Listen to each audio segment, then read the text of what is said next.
right, good evening, folks. How is everybody out there in internet land? I am your humble, happy host, Bill Sylvie.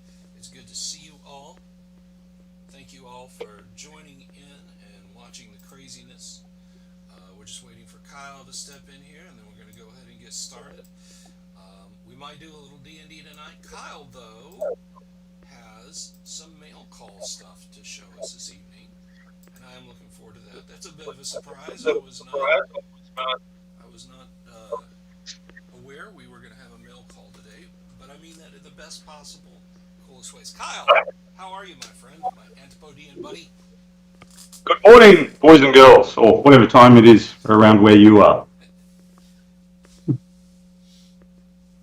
I am good, though. I am reliably informed by. We have this guy who comes to our gym, part of a couple, an old Indian guy, and they're those kind of Indians who are more British than the British. You know those kinds of guys? They Yeah. went to the private school in India and everything, and they're very precise in their speech. And he is irritated when, if you say to him, "How are you?" If someone says, "How are you?" and the person replies, "I'm good," he says, "No, no, I am well. Good is your behaviour." And he said, "Behaviour, which I didn't ask about. I asked you how you were feeling." He's very irritated. I'm good. It's that kind of precision. He's a very erudite man. Adds a lot to the. He walks in the gym and the average IQ jumps up 20 points. Nice. Um, but yeah, no, I always think of that now. Every time somebody asks, "How are you?" and I want to say, "I'm good," and I'm like, "Oh, I shouldn't say that." And I'm like, "No, I'm good." Oh well, I just say to them, "Well, it is in doubt. I may, actually be bad." So it is in doubt. So yeah, and yourself. I'm doing all right. According to James Keck over on YouTube, I sound a bit tinny. Um, I will have to. I'll have to adjust. Let me see here. Let me make sure I'm not getting feedback on the cam. I don't think I am, but nope, nope. It's just me and the microphone. Just whatever Discord is deigning to give. So anyway, And James Keek says I'm very loud, but that's normal, James. yeah, That's normal. yeah. I'm used No, to project, that's kind of especially here in the normal. gym. Here in the gym. Honestly, if he wasn't over the horizon, we could do this without the internet. He could just talk and I'd hear it. But no, My wife sometimes says to me inside, "No, it's not gym voice time, Kyle. Because I have to project it here to hear it over the cleaning plates and stuff." So I apologise, James, but that's just that's just where we are. oh my goodness. But no, I'm doing pretty good. I got. Uh, I know you slavishly watch every episode of the show, Kyle. You have to. It's in your contract. But for those of you who might not follow day to day, I understand you save them up for the weekend, so you have a big event on Saturday. But we did some painting earlier this week. I did a follow up from the Monday night game. Monday, we played Space Hulk, and I was not aware of this, but the creator of Space Hulk, Richard Hallowell, passed away on Monday.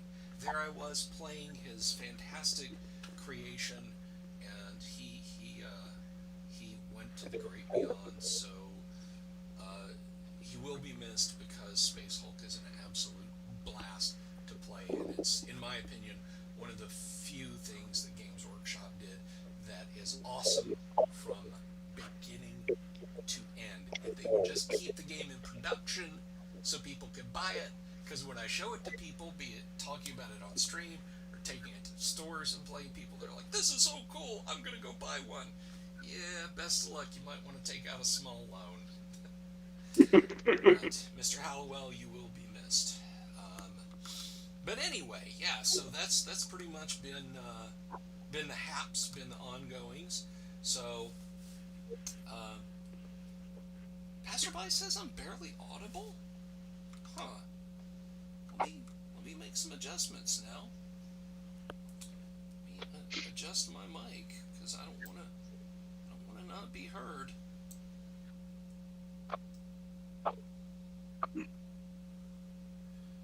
Certainly don't want to not be heard. But anyway, so what have you got for mail call, Kyle? Since folks can hear you while I solve this issue.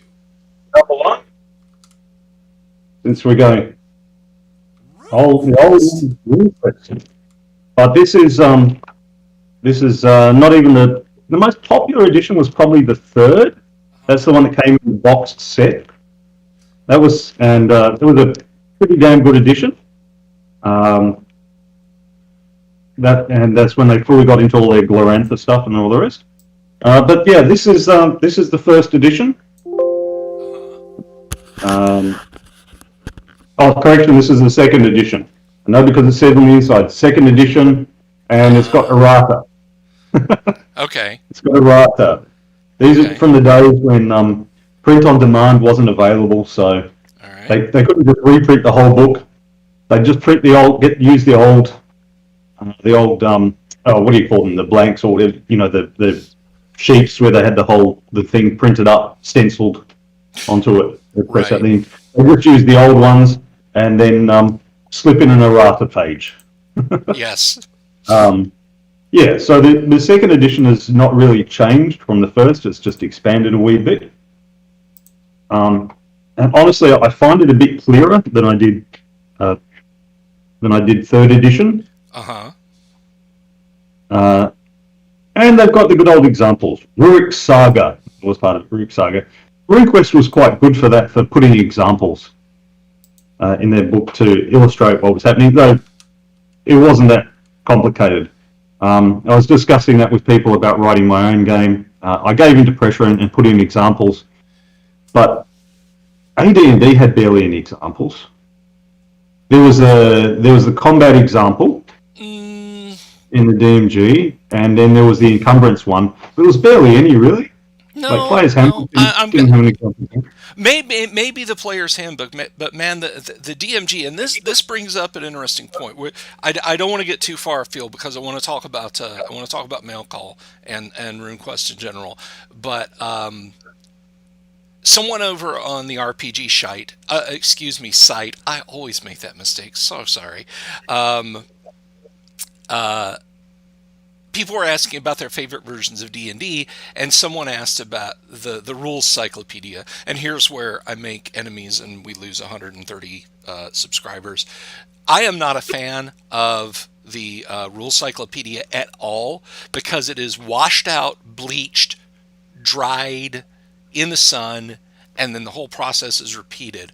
An RPG book needs to engage me. It should be a fun read. Fantasy stereo instructions ain't getting it, man. And that's what, to me, that's what the rule cyclopedia is. It lacks any flavor altogether. And I understand, people who say, but the players and the dungeon master bring the flavor. The rules have to be engaging. There has to be something in there to pull me in beyond, here are tables, roll these dice, these things happen, characters advance. Yeah. I don't expect the Lord of the Rings to be embedded in a game master's guide. That's just writing in general. All writing's got some combination of informing you and entertaining you. All writing has. It's just something like a physics textbook is not very entertaining at all, but it's very informative. And then something like an Arnold Schwarzenegger movie is very entertaining, but it's not very informative. You don't learn much from it.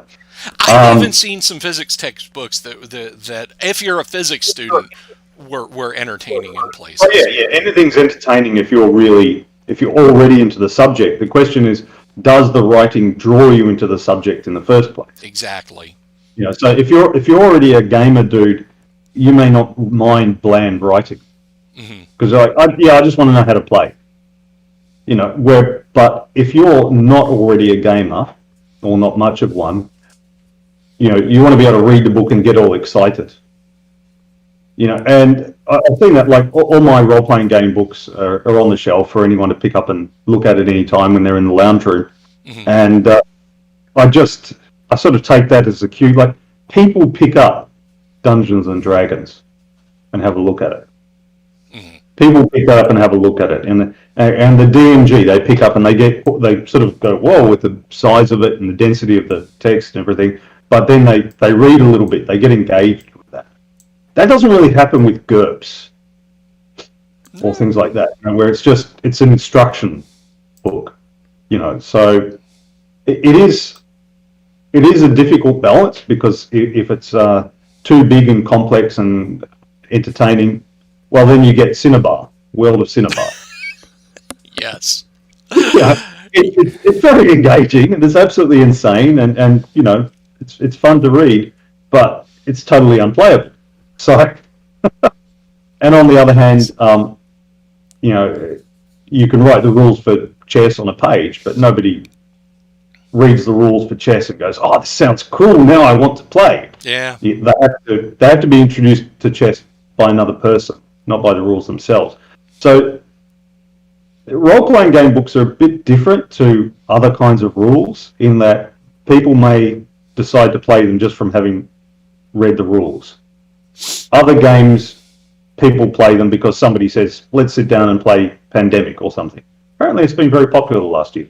Can't imagine why.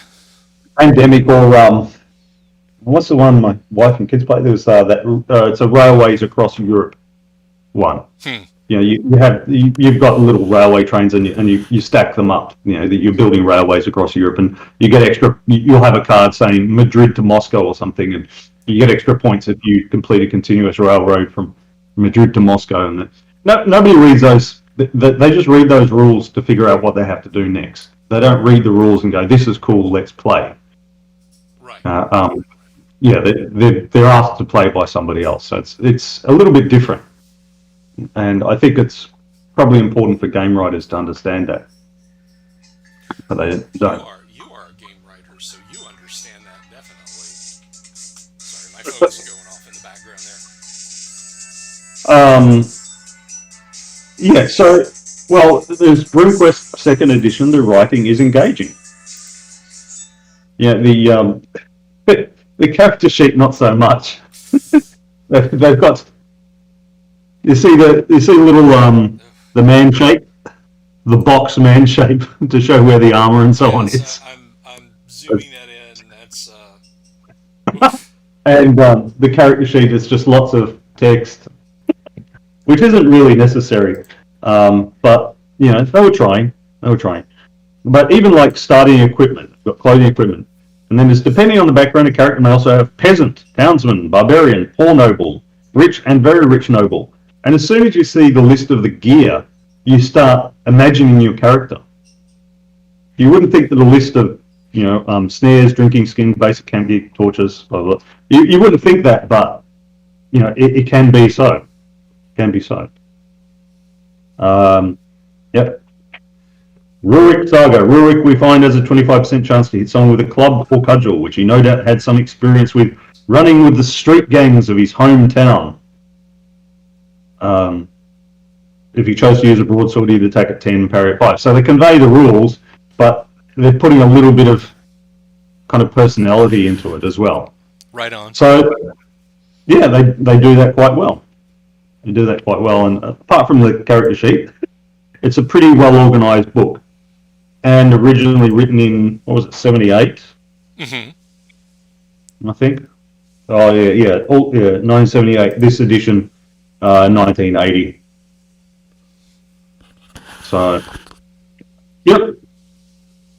RuneQuest 2nd edition, quite good. $34 off eBay. okay. Yeah, definitely a good buy.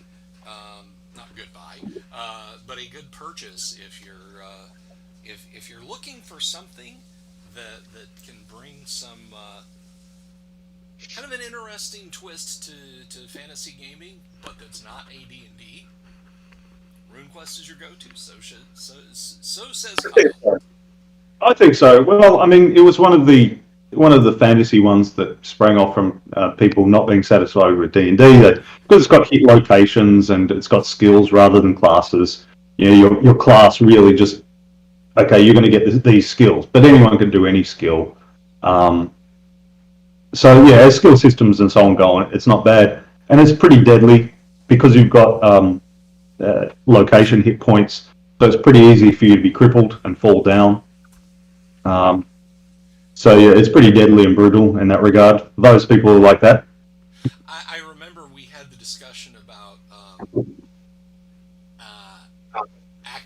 was it, accuracy versus realism, or Accuracy versus precision. accuracy versus precision. And RuneQuest is the game that is cited in Murphy's Rules that a battle where 10,000 warriors are squaring off with great axes, 800 of them will immediately decapitate themselves. Yeah, it doesn't have those, but it does have fumbles, like basically a 5% chance of fumble. So yeah, it does have fumbles. You can accidentally stab yourself and stuff. And there is a fair bit of dice rolling, because you roll to hit and they roll to parry or dodge. So there is a fair bit of dice, and then you roll for damage. Then you roll for hit location and damage. So there's at least 4 rolls involved in every kind of little exchange in combat, times 2. Well, okay, you wouldn't need the damage roll if you don't hit, but still. Yeah, so there is a bit of dice rolling in that. But it's not too bad as those sorts of systems go, where they've tried to add more precision to make things more accurate. It's not too bad as those systems go. I think there is an argument for a certain amount of detail to kind of give flavour to things. As you know, my first love is D&D, but just plain old hit points can be a bit abstract for the players who like the thought of imagining every cut and thrust and parry and jab at the limbs and everything in a combat. Having a wee bit more detail can be good. It gives a different kind of feel to things. Sure. And your hit points don't go up as you level up. Your skills, you're just less likely to get hit. It hurts you just as much if you do get hit, but you're likely to get hit as you get up. So as you go up levels, not levels, but as it gets better. So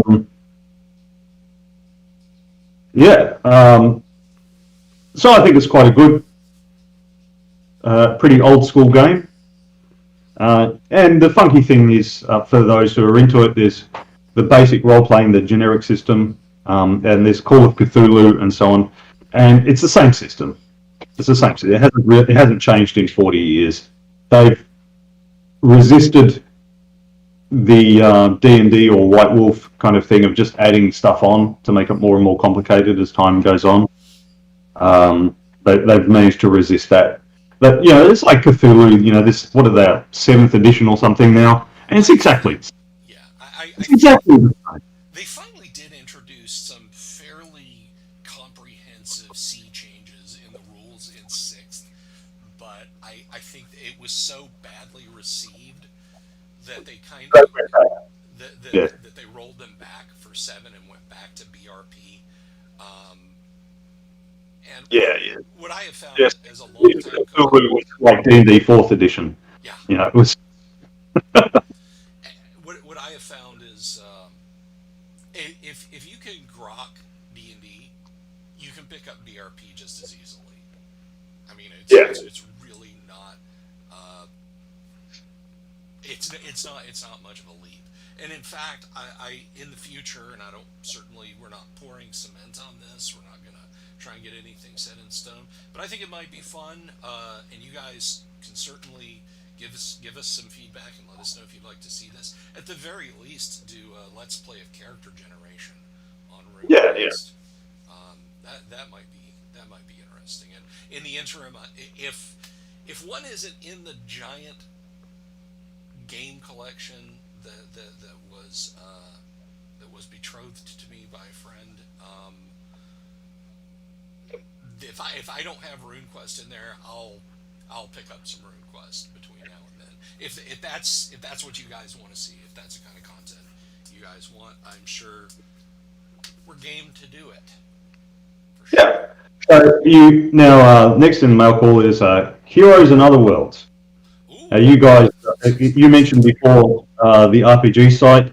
The other day they were discussing basically like like they were complaining about GURPS and how slow they are to come up with anything. And because Steve Jackson Games has essentially abandoned GURPS. I know any GURPS fans out there are going to freak out when I say that, but they've essentially abandoned it. Like third edition was famous for all its world books.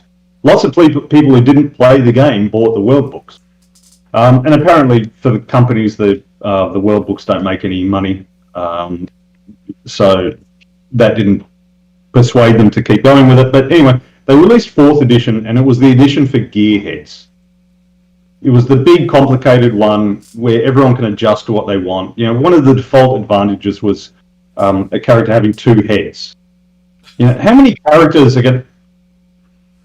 How often is that going to happen? You know, it's like you're going to have a party of guys with two heads. Yeah, one of the viewers is now going to go off and do that. But I hope so.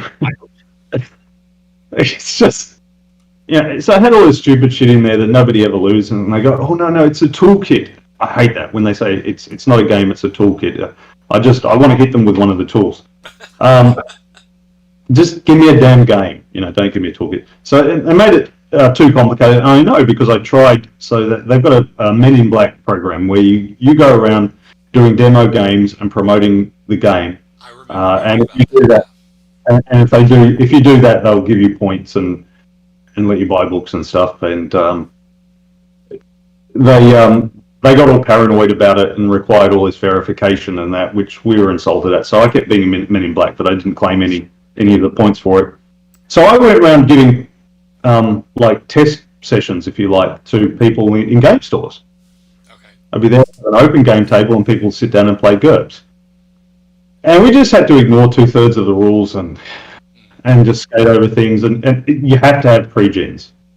You know, AD&D or RuneQuest or something, or Traveller or Conflict, the one I've written, you can have a complete newbie come in, roll up a character, and start playing within 15 minutes. Yeah. And, you know, half of that was selecting gear. So, and so those games are really accessible. And that's what we like, as we've discussed before. But GURPS, no. It's a session. It's a 3-hour session to make a character. Yeah. And they can still be killed in 10 minutes. So, yeah. Anyway, so they were talking about this and saying, oh, do an alternate thing. And well, there's already a clone of early GURPS called Heroes and Other Worlds. Okay. There's already a clone. It's been around for a number of years. There's some history to it, but you know, I'm not the game history guy. That's Stromberg or Bill or whatever. I don't know any luminaries. I don't know anything. I don't know anything. That's why I have such strong opinions. I disagree about you not knowing any luminaries because you and Raven. I spent the day with Raven, CS McCracken, You've of got World to of us Cinema. tonight on Ishii's stream, by the way. We're going to be over on Ishii's live stream later tonight after this, so you guys can literally just pick up and follow us over to Jayashiro Finney's Wednesday live stream, and I'm going to shut up and let Kyle talk for a while. During that stream, I'll still step on him here, but Kyle, you've got to tell the Raven McCracken story. Well, you know, it's pretty insane, but it was fun. It's enthusiasm, right? There's that guy who's really enthusiastic, and enthusiasm counts for a lot. Raven is enthusiastic. That's definitely an adjective, and he's definitely a person. So Heroes and Other Worlds, you know, you've got your 4 stats: strength, intelligence, dexterity, and they call it endurance. GURPS calls it health. They call it endurance. Whatever. New heroes begin with a score of 8 in each of the 4 attributes. Each player then has 10 additional hero points to spend and increase the hero's attributes as you like. Okay. Any of the 4 attributes can be adjusted in play, blah, blah, blah. Anyway, there's adventurers, wizards. You're either an adventurer or you're a wizard. and all that determines is, so you've got your skills, and they're based on attributes. It's GURPS, right? It's GURPS with a simplified and with more like first edition GURPS, and with the serial numbers filed off. Now, last summer, I actually, I was like shocked to the core. Back in the day, I had a game called Dragons of Under-Earth, which was published by the company that fired Steve Jackson when he said he wanted to be like in charge of his entire role-playing game output. They fired him, and then he went and formed Steve Jackson Games. But Metagaming said, "Well, we're just going to copy this," and they made a game called Dragons of Under-Earth. And I found a shrink-wrapped copy of Dragons of Under-Earth for like $20, and I bought it and did an unboxing of it. That is like the great super grandpappy of GURPS. Well, not Dragons of Under-Earth, but it's a clone of GURPS. So I've seen like the ultra barest, thinnest version. So tell us about this one. Well, it's not the ultra barest, thinnest version, but like it's only got skills that are 2 pages, 1, 2, and they have a 1-line description. Merchant, buy, sell, haggle over goods. Benefits you 10% times skill level. Staff, bonus to attack when using staff as a weapon. Detect hidden/hide. Spot, find, or conceal traps, doors, items, others, or yourself. You have to find yourself. Anyway. It's the name of the skill. I'm not... Yeah. Athletics, special bonus to run, jump, swim, and perform other athletic feats. So there's about 50 skills here. You've got 10 points among the attributes and 5 points to spend on the skills. So it's a character sheet that fits on an index card, and I think they've even tried to picture it like an index card there, basically. That's nice and simple. Yeah. So it's a bare bones one, and they've got spells as well. But yeah, everything is quite simple. Altogether, it is 120 pages. However, the back part is GM stuff, Game Master stuff. So they've got referee resources. Right on. With the dude looking like a wizard or, I don't know, Grayskull or something. Skeletor, Grayskull. There are 3, and so they've got terrors. Let's say monsters. They've got ants and basilisks and all that sort of stuff. So they've got the monsters. So that's the backup. The player half of the game is 51 pages. 51 pages, and the rest is the Game Master stuff. So monsters and treasures and traps and things like that. And it's pretty good. Another guy has done a Heroes and Other Worlds adaptation called Redwold, which is based on Anglo-Saxon England. Good old 1066 and all that. Well, earlier than 1066, yes. So, more specifically, the pre-Christianized Germanic cultures of the early Anglo-Saxons and migration period cultures of Europe from between 400 and 700 AD. Definitely before that. So, like many fantasy settings in Redwold, the myth and magic that was mere superstition in Earth's history are a real, if rare, force. Interesting. Primarily, Redwold is a world of men. Kings, queens, lords, warriors, serfs, and slaves live in a land tamed and domesticated. Men, however, are not alone, and their world is not the only world. It is not only the savage Red English, the wildling men that lurk at the borders of Redwold, or the primitive Elfin, or the secretive Duergars, it's elves and dwarves, who dwell in its forests and mountains. All manner of monstrous beasts might be found lurking in the marshes, hills, mountains, woods, and other lonely places of the world. The players in Redwold are outsiders and outlaws, known as wolf's heads, They are literally outside the law's protection. This means anyone can harm or even kill them without fear of retribution. The life of a wolf's head is not a romantic world of merry men who gather in the woods to fight injustice. It is a life of fear, mistrust, and privation. Grimdark. Yeah. So basically, in this, the theory is, you're attached to some lord who sends you to do his shit work. It's like, it's classic, and if captured, we will deny any association with you. Right. It's that kind of thing. But the Dark Ages version of that. So, you're the Dark Ages 18. You're outlaws. Nobody wants anything to do with you. But in this case, you're hoping to rise in position. You get given honor. And, so they go into the setting, the kingdoms of Redwald, and they give all the old Saxon names for things. So Seax for a blade, a gar for a spear, and so on. This too, the writing is evocative. It draws you in. You want to play. Now, you want to play. So this is how you do. Sorry. No, I was just going to say, this is a complete game, not just a source book, right? So Redwald, you probably want Heroes and Other Worlds. Okay. You'll probably be able to figure out how to play from Redwald, but you probably want this as well.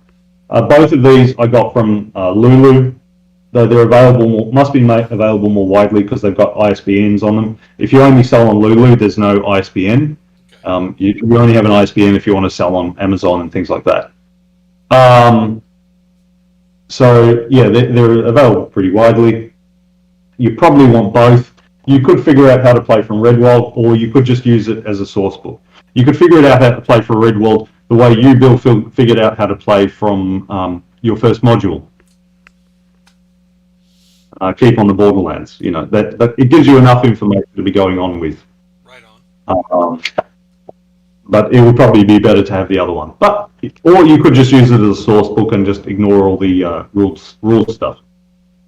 This is pretty good, and I recommend it. Interesting. That definitely sounds like something. Both of them worth taking a look at. I mean, again, my whole encounter with GURPS is through owning a copy of Dragons of Under-Earth and never being able to get anyone to sit down and play it with me. And seeing... I like simple games. I like simple, self-contained games. I like big, expansive games that cover a lot of options.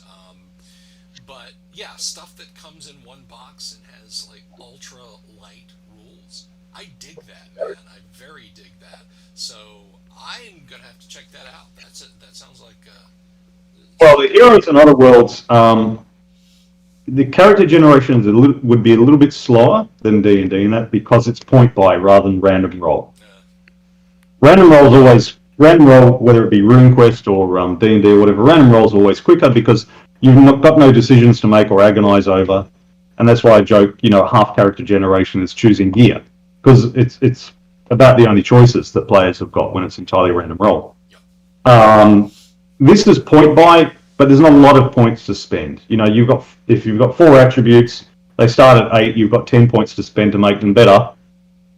There's only so many ways to break that up. You can't spend forever on it. And then skills, you've got 5 points. So choose 5 skills. Right on. So it's not that agonizing, but you would have to sort of look at a list because, if there's 100 skills and you roll to see which 5 you get. That's going to be fairly quick. If there's 100 skills and you have to choose 5, that's going to take longer. So because it's point buy, it would take a little bit longer, maybe 20 minutes, I think. As long as the person was encouraged by the game master. Leave a player to themselves and they could be there for hours, of course. But as long as the game master's keeping things moving along, it wouldn't take too long to get people started. So a little bit more investment of time, because the players will be reading through the skill descriptions and so on. A little bit more investment of time than D&D, but still. And this would be a fair investment of time because either you'd need to find players who already know a bit about the era and the setting, or the game master would have to be explaining things to them. The game master, of course, could toss it. You don't have to call a spear a guy. You can just call it a spear. Right. So yeah, it's not Tecamel, right? You don't have to. It's not that, doesn't require that much study, but it would be a little bit more because it's a setting. Sure. So that's both a feature and a bug, because players have to do a little bit more work, but when you get into it, it'd probably be pretty rewarding, I think.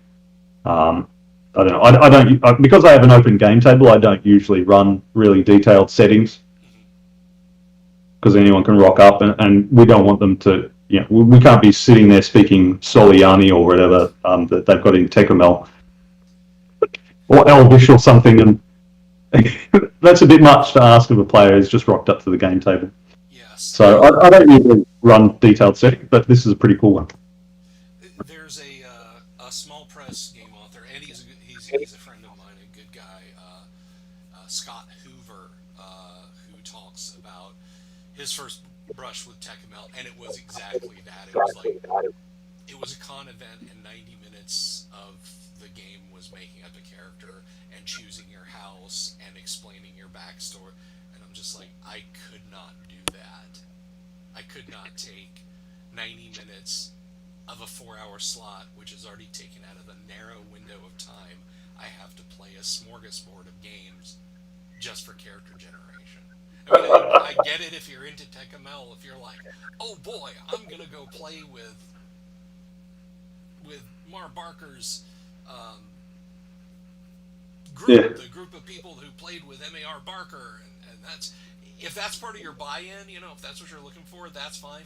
But that is to me like going to the movies and being handed like 4 rough cuts of a film and a copy of Avid Pro and being told, okay, edit this together, and as soon as you're done, we can start the movie for you. Like, Yeah. No. Yeah, I like to just sit down and play. Yes. I like to sit down and play. Oh yeah. And non-gaming related. Sorry, guys, I buy a lot of books. I buy more than I'm buying them faster than I'm reading them at the moment. But as long as you do get to read them. I surprisingly I didn't read much during all our lockdowns last year, so I'm kind of trying to catch it up and make my brain start working again. There's a book called Durable Trades. And I saw this about, so some of you guys may know the Townsend's YouTube channel. Townsend's is awesome, and you absolutely, for those of you listening or watching, like, if you want to add, no pun intended, some flavor to a medieval or even iron punk kind of game, basically anything from about 1820 back in terms of level of tech, and you really want to talk about what you'd be eating, pubs, general day-to-day life, go subscribe to Townsend's. Yeah, so Townsend, that's what you guys want to look up. And he's this American guy. He looks mostly America, but also a little bit of Europe. And yeah, he'll be there in his gear with his tricorn hat, talking to the camera, and they've got a whole kitchen and all the rest. So he talks about how muskets work and how they were used and what sort of stuff soldiers ate in those days. It's a really interesting channel, and the guy is a really wholesome motherfucker. Yes. He's so wholesome and decent, and it just comes across in the screen. It's he just makes you feel good about the world, really decent way. Anyway, he was interviewing a guy, the author of this, Rory Groves. Rory Groves is a guy who was in IT, and he was essentially, he realized that everything he learned in IT was obsolete 5 minutes after he learned it. So he was constantly running to keep up in his profession, and it occurred to him, this isn't a trade I can pass on to my children. It's not. I am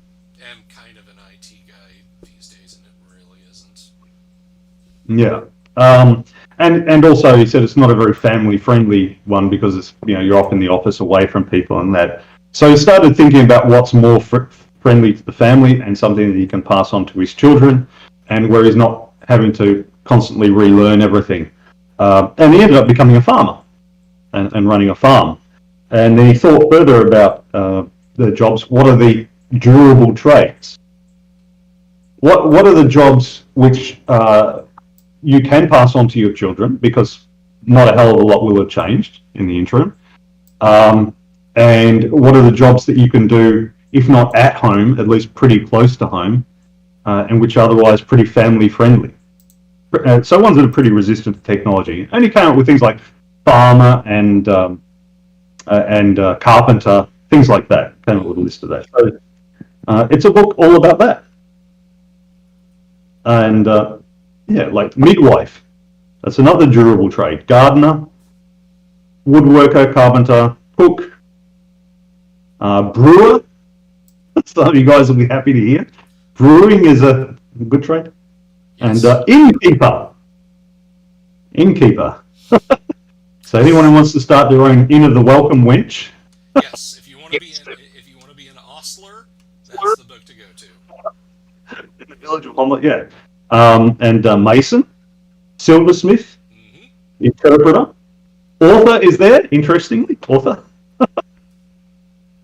butcher, because he scored it like a butcher.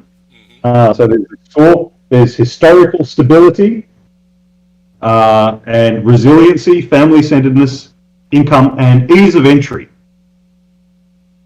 Ease of entry, because some jobs take a number of years to, like surgeon or whatever. Yeah, because doctors and surgeons and that, it's very historically stable. Everyone always needs somebody to look after them, but it's pretty hard to get into. It's a lot of years of study and lots of standards set and exams and blah blah blah. Whereas midwife, it's not as hard to get into, and it's a lot more trade passed on from one woman to another. And midwifery is still very much a thing. I mean, Yeah. Apothecary, interesting, yeah, and counsellor. I don't know if he says it, but I mean, your priest or rabbi is essentially a counsellor. So I did know a lot of people in the apothecary trade when I was in college, but I'm not sure they carried it on after. But that's a different story. yeah. So anyway, durable trades. That's an interesting book, and it's history is a thing that I'm into, and sustainability as well. And it's a big thing for me personally. It's a big thing to have stuff I can do from home. That's why I'm here in my garage, and this is my workplace as well. So it's a place for a little bit of hobby, like this, and a lot of work. And the family's 12 steps away to the back door. So it's the thing that interests me personally, but it might interest people who are into history and also thinking back. I think it's kind of cool to think that, when you've got this carpenter sawing away with a piece of wood, it's essentially the same thing that was done 1,000 years ago. Yep. The same's true when you're cooking in your kitchen as well. It really is.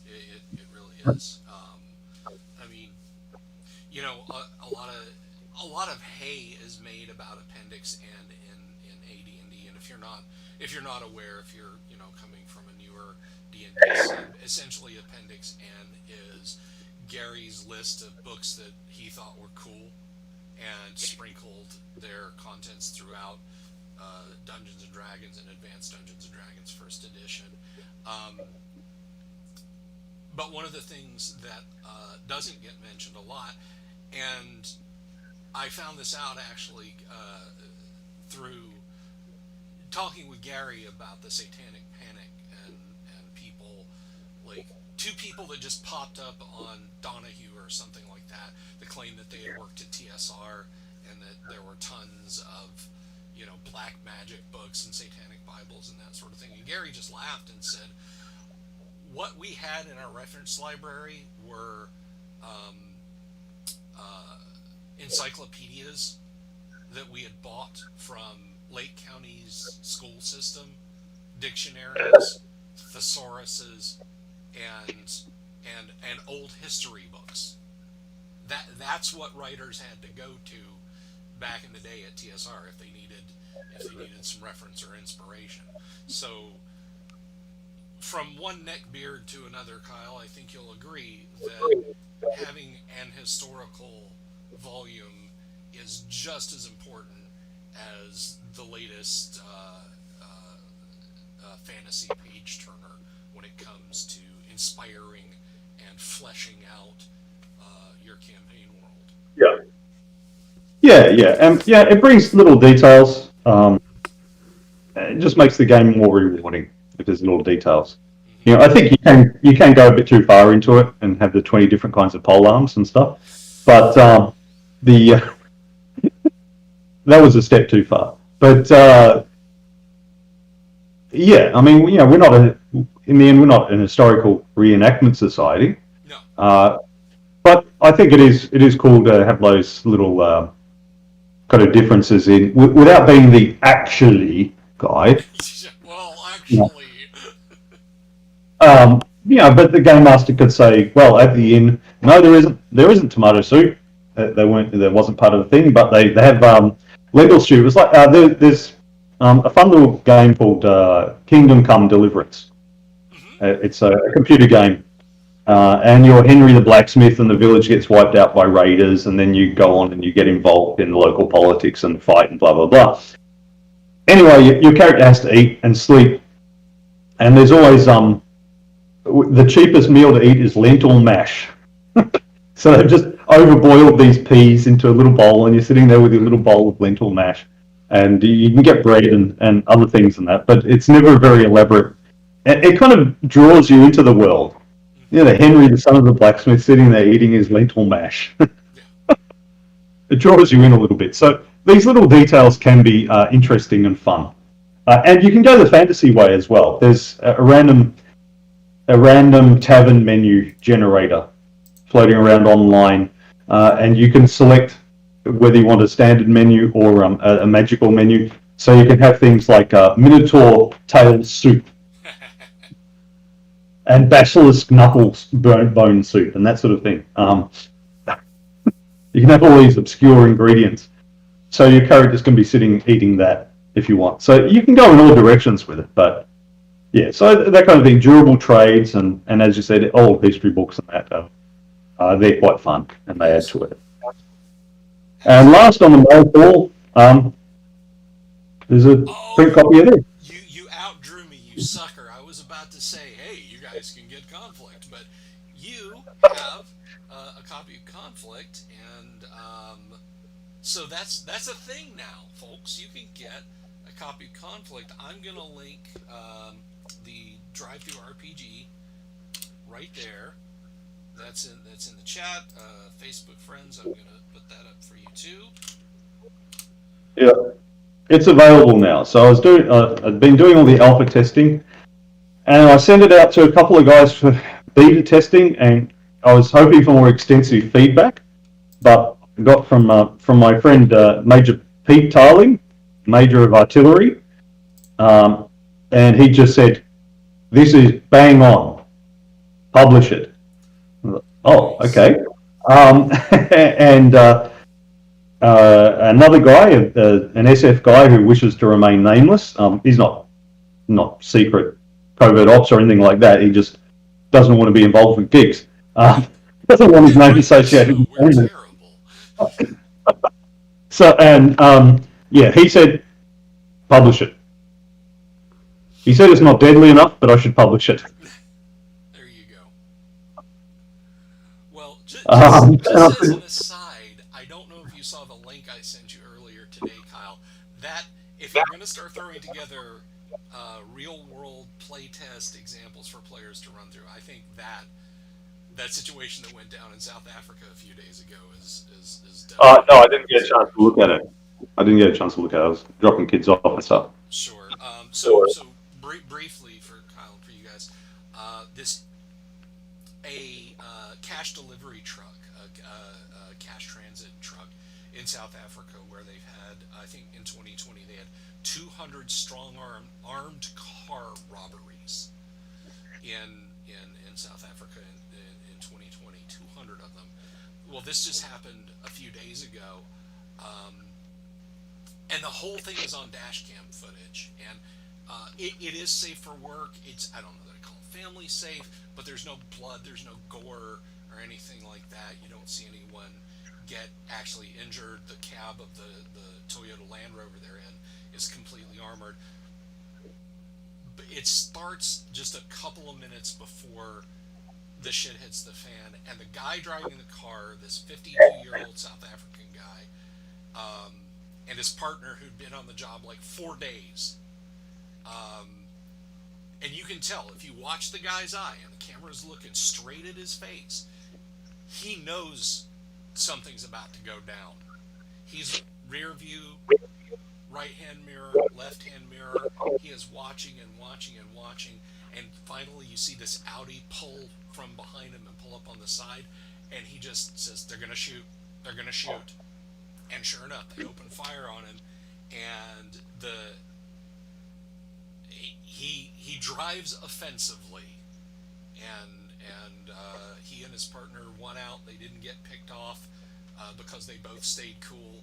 It's a hell of a watch. It is very gripping. Just Google South African armored car robbery 2021 and you'll find it. But it is a very intense 3 minutes, and what struck me watching it was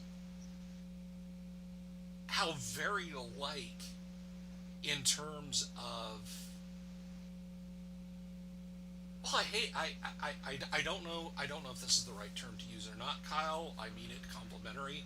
In terms of realism, conflict is, because I was watching this video of this, basically driving for his life, because if they penetrate the windows, Yeah. or manage to stop the vehicle and pry the door open, even though he had an M4 and his partner had a Glock,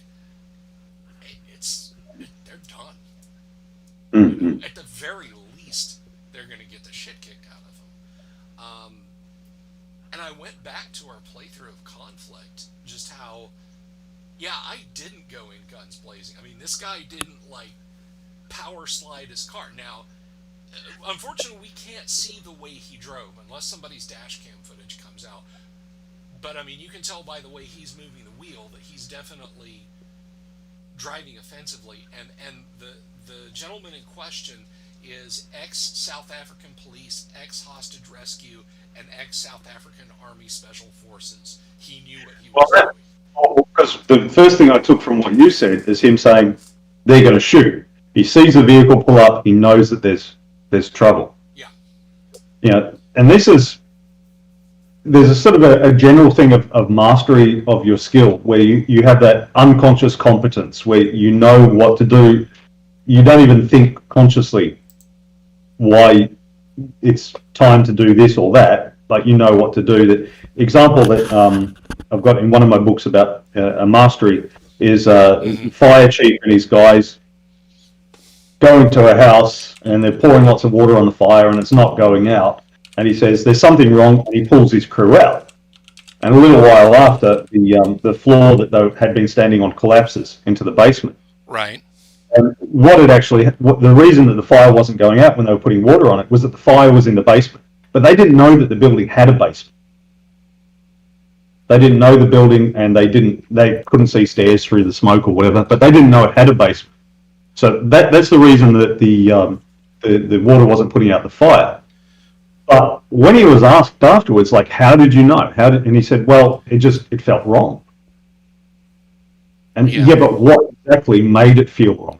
And so they questioned him, and he thought about it, and it was too quiet.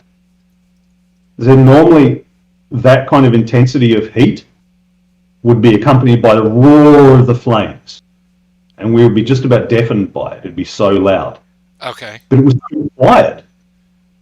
So there was something wrong, and it because it's like also in the same book they talked about they were playing it was a table tennis squad, and they went down to an exercise science lab where they measured people's reaction times, and the guy who was known as the quickest and most responsive player had the slowest reaction time.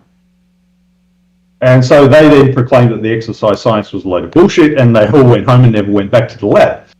What they realized later was the guy who had the fastest reaction time in play, but not in testing, he wasn't reacting. He was anticipating. Because he didn't wait until the ball came at him and then react to where it was coming. He knew unconsciously by the way a person, he goes like that, it's going to come over here. If he goes like that, it's going to come over here. Whatever, I don't play table tennis, so I don't know. But he knew unconsciously, and so he anticipated things.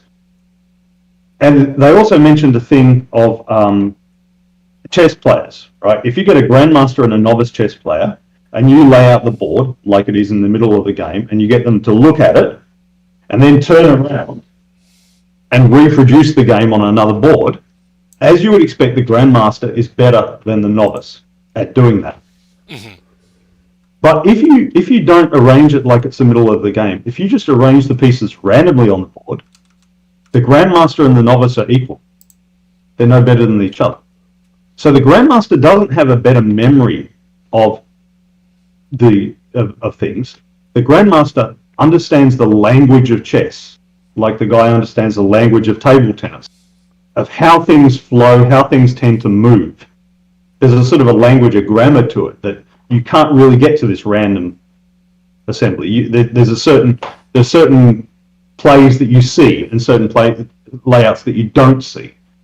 And likewise with table tennis, you sort of know the language. So the fire chief knew the language of fire, how it moves, how it behaves. So when it behaved differently, he knew something was wrong and pulled his crew out. So then coming back to this armored car guy, it sounds like he knows the language of cars moving. Like, we all know we're driving along a multi-lane freeway, and there's this guy next to us, and we know that he wants to pull in ahead of us. Right. And I mean, we instinctively know by the way the car moves, he sort of slows down a little bit and then kind of edges in or whatever. Even not consciously, we don't think he has moved 2 inches to the right and slowed by 3 miles an hour. Therefore, we don't think that. That guy wants to pull in. Yeah. We get that feeling. And to watch this. No, I'm sorry. Sorry, go ahead. Yeah, so this guy would have been the same. Yeah, I mean to watch the whole thing unfold. I mean, and the entire video. This is not like 20 minutes. This is 3 minutes. This is 3 combat rounds. It's just like you say, watching the mastery, and I couldn't help but go back to thinking about how conflict is laid out. And the scenario I played, obviously, was feet on ground, not in a car, but he made coolly rational decisions. And I don't even know that I would say he made decisions. Rather, I would say he reacted very coolly. Yeah. If you follow, like, I mean, he wasn't thinking, now I'll tell my partner to do this and now I'm going to do that. Just, other than uttering a string of obscenities in Afrikaans, spoiler alert, he called the bad guys the C word more than a couple of times. But one of the more dryly amusing things was his partner pulls his Glock and racks the slide, and he's just got his hands on the wheel and he's watching the mirrors and out the front and so on. And I mean, his side window, it's a left-hand or right-hand drive in South Africa, so his right-hand side window is blown out, and I didn't realize at the time, but they had gotten in front of him and shot out spiderwebbed the windshield because it's all bulletproof glass. But so he's looking through multiple prisms, and his partner like racks the slide on his Glock, and he just says, "Drop the gun," and hands him an M4. Mm-hmm. Like, drop your sidearm. If the shit goes down, this is what you'll need. Not even. He knows that that handguns, they're outgunned in. That Yeah. handgun won't do any good at all if things go even more sideways than they already have. And again, I almost kind of cringe at myself a little bit comparing a real life or death situation. I mean, this came down to the flip of a coin. So it's all good. We can say what we want and we can joke about it. Everyone's alive. There's just some property damage. Doesn't matter. Exactly. And the hell of it is that they called it cash transit, but it was mobile phones. They were carrying mobile phones. They were going to get taken off for a bunch of iPhone 12s or Galaxy S15s or whatever they're up to now. But do watch the video if you get a chance. And it really, it's salient. I'm not just talking about an awesome bang bang shoot 'em up action real life situation. I feel like it's salient to something, how you might see a conflict unfold. And go by conflict, by the way. I'm linking it in the chat. Go by conflict. The trait that the guy had of anticipating things and so on is called readiness. Mm-hmm. So in this, Bill knows about it. Some of you viewers may not. So I read an article, or two articles a while back that really inspired conflict. One was called "Hitting Them Where It Hurts," where it talked about real life odds of which body part you get struck in and how likely you are to die and so on, based on wartime database and how much difference body armor meant. It's called "Hitting Them Where It Hurts." And there was another one called "Keeping Their Heads Down," which was about kind of the friction of combat, that a lot of people hesitate, or when they act, they just repeat their previous action in a kind of compulsive way. He didn't go into it, but there's another book called "A Writer's Guide to Violence" that talks about how the adrenaline will change things. Like the author mentions a training scenario where the guy was training was in a vehicle, and he stops the vehicle, points a weapon at him, and he's standing 12 feet behind the vehicle, and the guy gets out of the vehicle and just goes like that. And afterwards in the debrief, they said, "What the fuck was that?" And the guy said he thought the shooter was right in front of him, and he was reaching out to grab the weapon, and the guy was 12 feet away. But the adrenaline had just changed his perception so much. It makes you go numb and deaf and all that sort of stuff. So being able to control that, and how well do you act or react compared to just standing there going, like if anyone's been in a first aid situation, you'll know most people just stand there filming it on their mobile phones, or they just stand around. They don't do anything. Even if you ask them to do stuff, they might just freeze and not do anything. If you have a sufficient command presence and sort of you go over there, some people will follow you. Not everyone, but some people will. Most people won't do anything in a conflict or a trauma situation, and those who do won't necessarily do something useful. Being able to do something useful is your training. So if you've got a skill in firearms, in this game, it's taken that skill in firearms isn't just how well you shoot down at the range, but practicing through, like urban warfare training and kicking indoors and distinguishing friend from foe. Like the classic things you see even in the old Dirty Harry movies, where they're going and they've got the pop-up target of the civilian and the pop-up target of the hostage taker and all that sort of stuff, and you lose points if you shoot the civilians. Apparently, they're not extra points, but. Yeah, you don't get bonus ammo reload for that. Yeah, so it's that kind of training is the firearm skill, rather than just time on the range. Because hitting a target's, lying prone, supported in your own time. Go on, you've got a sandbag under you. That's not hard to hit that target.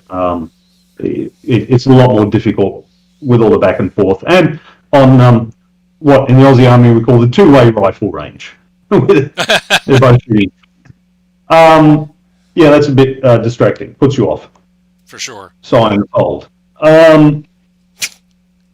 So readiness is meant to cover that. And this guy had So buckets. in in the article, keeping their heads down, he had them roll to act each round. Now, that works, and that represents reality, but it's a lot of extra dice rolling, and it tends to frustrate players when they find they plan to do something that round and they find they can't do it. So I kind of went the other way, saying you've got readiness 0, 1, 2, or 3. So 0 is your just general civilian. They've never been in a conflict situation. 1 is you can get 1 point if you've got a rough background. Like if you grew up on the mean streets compared to if you grew up with a silver spoon in your mouth, you're more likely to be accustomed to the idea that someone might just up and smack you in the head one day. So you pay attention to your surroundings and what's happening. You've got innate readiness. Some sort of weapons training can add it too. Arguably, some sort of pretty intense first aid training could also add to it, but definitely weapons training. And then extensive combat experience.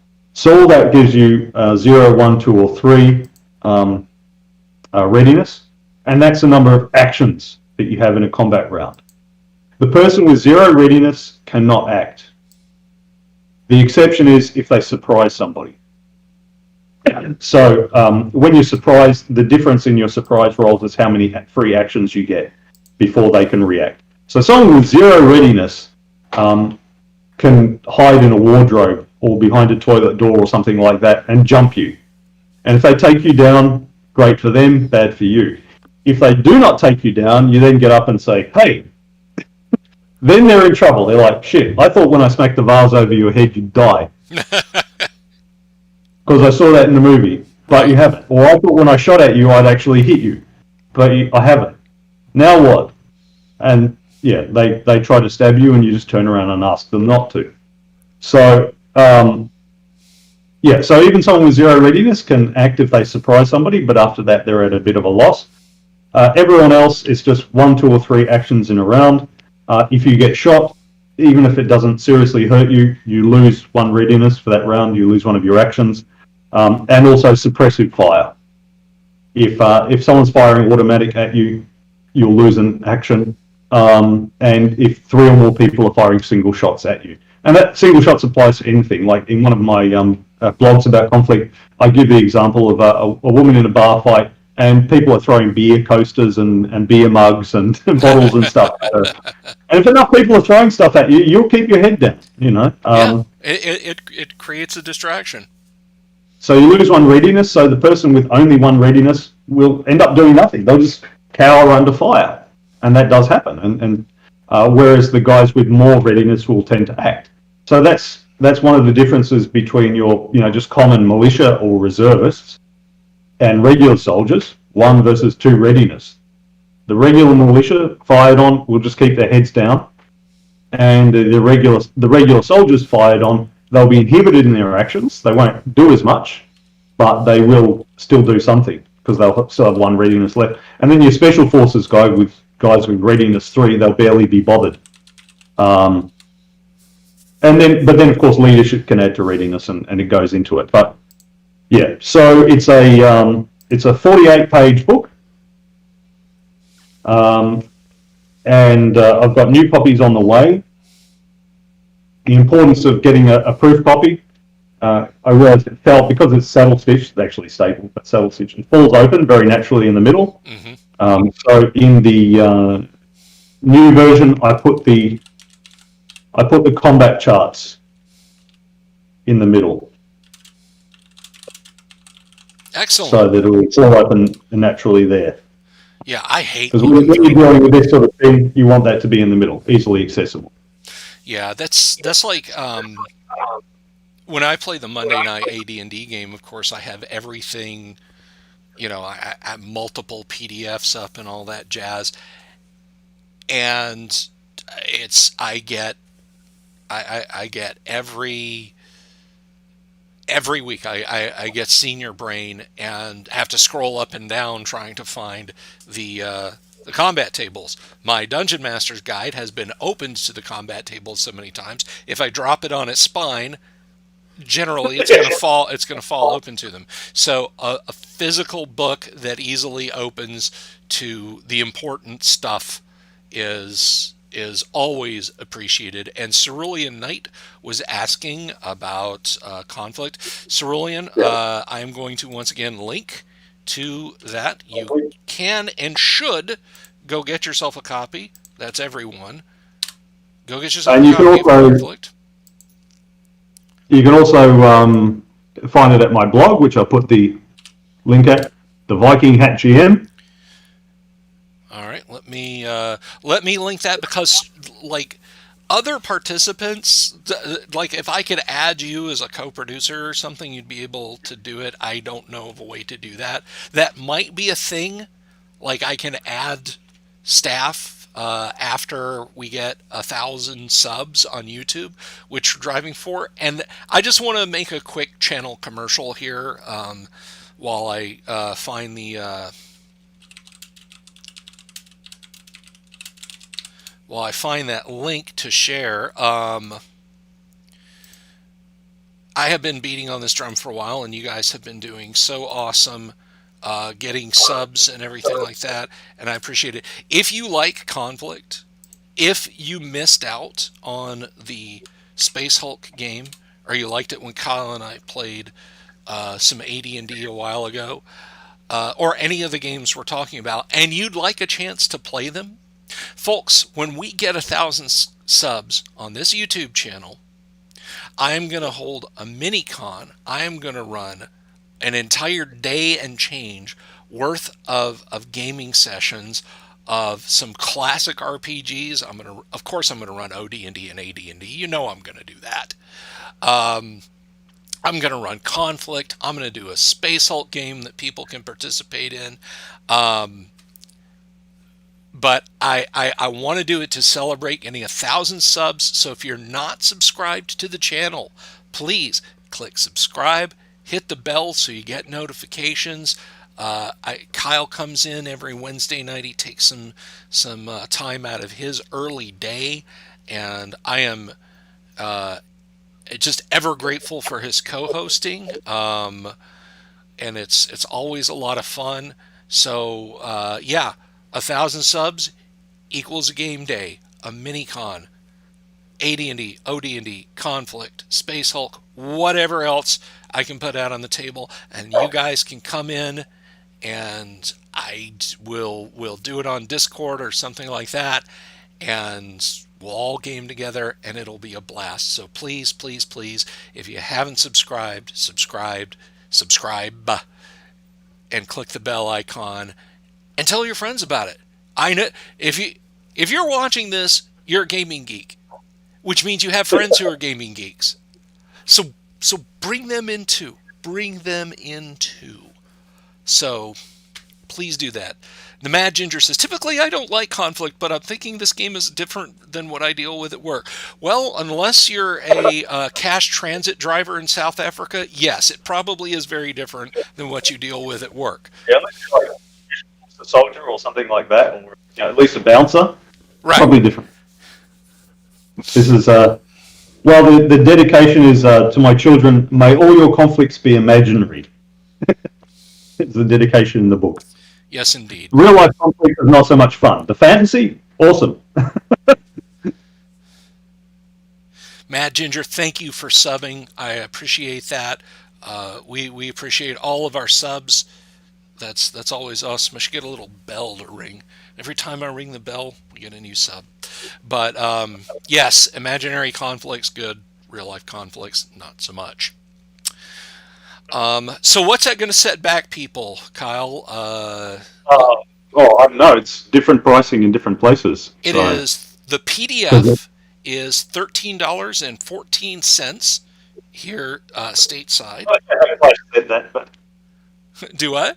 For the PDF publishing, I work with it's US dollars $12.61. The print version. But yeah, for the PDF ones on drive-through, I work with Clash Bowl of Flying Mice Games. There's a good series of games in harm's way. Mm-hmm. So anyone who ever wanted to play Horatio Hornblower, that's what you go for. Flying Mice Games, and he's got some other wacky ones like Cold Space. So he supposes that some sort of warp drive was discovered about 1950, and so America and the Soviet Union go out and have their Cold War in space.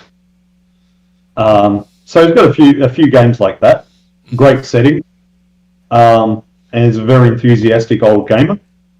So I just published it, some years ago when we started writing RPG stuff. There were several of us who were always talking to each other and collaborating and tossing ideas back and forth. And Clash seemed to like the admin side of it, so we just sent him the PDFs and he publishes them, and then every quarter sends us the few bucks that we make from. I was wondering about that. I didn't know if that was if they had just said, okay, well, you're just one guy and you got one thing. We're going to stick you over here on Better Mousetraps page, but no. So drive through or whatever. You can go and sign up and become your own publisher. If you can, I think it's better to work with somebody else, so people can follow the particular line of games. And there's always, because like if you write one game a year and there's 4 of you, then there'll be one game coming out every quarter. So there'll be more frequent publication from a little group. And plus it's good to have, like writing can be a bit of a lonely job. So it's good to have some other people to sympathize with you and kick your ass to keep you moving when you need it. Indeed, I'm not going to lie. I am in the middle of writer's block right now on a couple of projects, and yeah.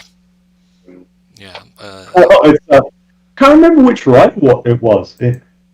I don't think it was Harlan Ellison. It was some sci-fi writer. He wrote mostly short stories in the days of the old pulp magazines, and he said he basically in his study had 5 typewriters, and he'd be sitting there typing one, and when he got stuck on one story, he'd just move to the next typewriter. I'll work on that. I can believe it. Ellison told Mr. Ellison's not with us anymore. He told a very interesting story about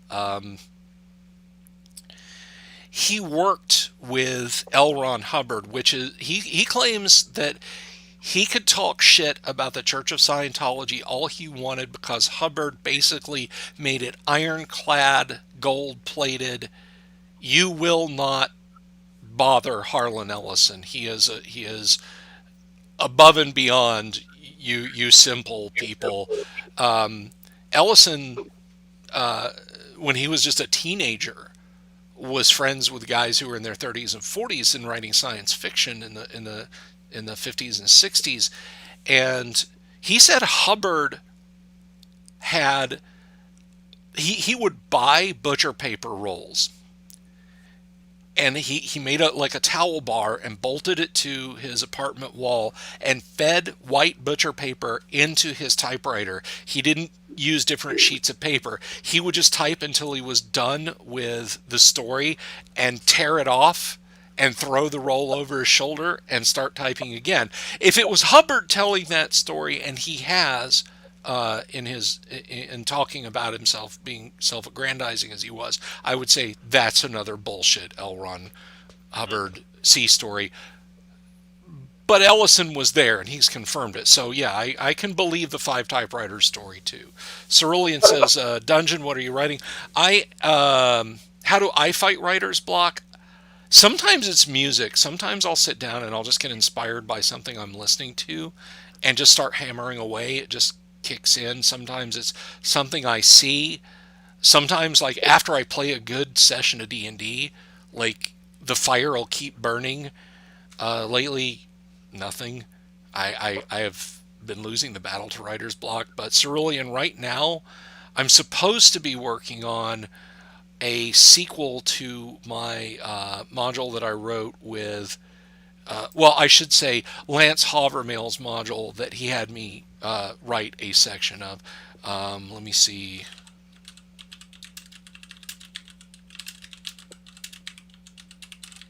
You can buy the module now. It's called Elemental Moon. It's from Necromancer Games. And Lance and I wrote this back during the D20 era. And according to him, it was very well received. I never saw a copy or sales or anything like that. There's a quick link there on Facebook and come over here. So I'm working on a sequel to that for Frog God Games, who own all of the Necromancer IP, and the Lost Crypt module that I wrote with Gary, an expanded, deeper, more complex dungeon around the Lost Crypt. Those are the two things, and I have just gone dry. I'm just struggling with writer's block. That's just, it is what it is. Well, I have a couple of things. So one is, like Bill mentioned, music. So I have a playlist. I've got a conflict playlist. I've got a sci-fi playlist and a fantasy playlist. And I put those on, and I whack my headphones on to kind of shut out the world. Also, usually I have my computer in the lounge kitchen area, and so I have wife and kids wandering in and out and asking me to feed them and stuff. So my family's the biggest writer's block for me. But apart from that, some music sort of gets me into the mood. This is the conflict playlist, by the way. And I'll just paste it in the chat. Apart from that, I learned to care less. I said to a friend a while back, and he's done a PhD, and so he knows about like getting stuck on your writing and that. And I said to him, "Why is it I struggle so much with like this kind of writing, but I could just type out reams on Reddit or whatever?" And he said, "Well, it's because on Reddit you don't give a shit." So when you don't care what you're writing, you could just churn it out. I think probably if you're doing it on butcher's paper, you're not caring terribly much. Yeah, no. The thing is, when you had those old pulp sci-fi magazines, you didn't have to care much. People weren't expecting Shakespeare. You know, they were just expecting a rousing tale. Yep. And that's, you know, they didn't necessarily keep it and then reread it 3 years later or something like that. You know, realize what you're doing. You know, you're just churning it out for this audience who's just going to churn through it. It doesn't have to be really great. So, I mean, and I come back to, you know, what I do here in the gym. The main thing for somebody, if they want to start in the gym, is to get started. Go in the gym or go for a walk and do something. If it's not perfect, it doesn't matter. You're getting yourself moving. That's the important thing physically. And I think the same is true of writing. If you decide, I just don't give a shit and I'm just going to write it, I'm just going to start, it will get you started and it will get you going. The writing that you put in there will not be the best writing, but it will be something and it will get you started, and you can come back and polish it later if you need to. And that's kind of what I did with conflict. So at times I was feeling myself a little bit hamstrung by that. I had decided that it was going to be digest size, 9-point font, saddle stitched, 48 pages, because that's what the original Traveller books were. And the original Traveller books, I didn't feel guilty about copying that format because Mark Miller said he sat down with the original D&D books laid out on the table and said, okay, what do I have to put next in my sci-fi rules? It's just a different setting, so what do I have to put next? So we're all copying each other, so I didn't feel bad about that. But I felt myself a little bit hamstrung by that, and I also had a kind of mental thing. I wanted there to be kind of one concept on the page, like relationships on one page, combat and everything, one concept on the page rather than having it flow over. Felt myself a little bit hamstrung by that, and that was holding me back for a bit. And then I decided I didn't give a shit, and I was just going to write, and if it took a page and 3/4 or whatever, it didn't matter. I could go back and fix it later. I could either add 1/4 of the page to make it 2 pages, or I could get rid of 3/4 of it to make it, and so on. Just get it going. Well, hey, man, I mean, hang on a second. Just don't give a shit and get it going. Greatest RPG book in history, right? You know how disorganized this thing is? Yeah, because enthusiasm will make up for a lot. If you've got enthusiasm and you convey it in your text, people are going to forgive some typos or some strange phrasing, or you change the subject in the middle of a sentence or something like that, people will forgive that. Readers are more forgiving than you think. You know, you might be used to talking to nerds on the forum who are all kind of, you know, they're the gearhead guys, and actually, you know, but that's not the majority. Most people aren't that. Most people aren't like that. Most people will cut you some slack. You know, they've picked up your conflict book, or your skirmish wargaming, or your durable trades, or whatever. They're interested in the topic. So if you write, and you're obviously interested in the topic too, people are going to read it. Now, will it make big sales? No, it's not going to make big sales. I read a stat the other day. Each year in the United States, there are 4 million books published, and there are 693 million book sales. That means that there's an average of less than 200 sales per book. Huh. So you're probably not going to make money. If you invested a lot in art or editing or something like that, you're probably not going to make it back. That's why I always beg it from people, or use clip art. Less than 200 sales per book. What that means is you do not write to be read. You write because you have something to say. Yep. If I get 200 sales of Conflict, I'll be happy, because that means 200 game groups are playing it. That means 1,000 people are having fun as a result of my writing. I will be absolutely thrilled if 1,000 people are having fun as a result of my writing. I think that's a damn good outcome. Oh, yeah. It's like here in my training gym. You know, I get like 6 people at a time, and I have a couple of dozen people in all. I'm not counting the distance ones. But 24 people or so, it means 24 people's lives are better. It means over a few years, 100 people's lives are better because of what I did. That's not bad. That's not, you know, it's not like having a Globo gym with 3,000 members or whatever, but most of them don't come. If I go through several years of my life and I've helped make 100 people's lives better, that's pretty damn good. Likewise, if I write an RPG and I help a couple of hundred people have fun with their friends, that's good. You know, we can be happy about that. Did it make a lot of money? Nah. But, you know, that's what I have my day job for. So, you guys go ahead and write. If you've got something to say it. Put it out there. You know, and I think that's part of the writer's block. That's that perfectionism. I've got to make it perfect so that it can be the next great American novel or whatever. It's probably not going to be. So just go ahead, write it, get it out there. You know, if it's too awful, people will tell you. So. Oh, yeah. If you're doing RPG stuff, trust me, there's no end of critics. Yeah. I mean, and that's true of just about everything. Yeah, if you get critics or haters, that's good, because they're great publicity. There was a barbell coach, Matt Reynolds, who does a podcast in that, Barbell Logic, and he said, we love the haters. The haters are the best, because the haters never stop talking about you.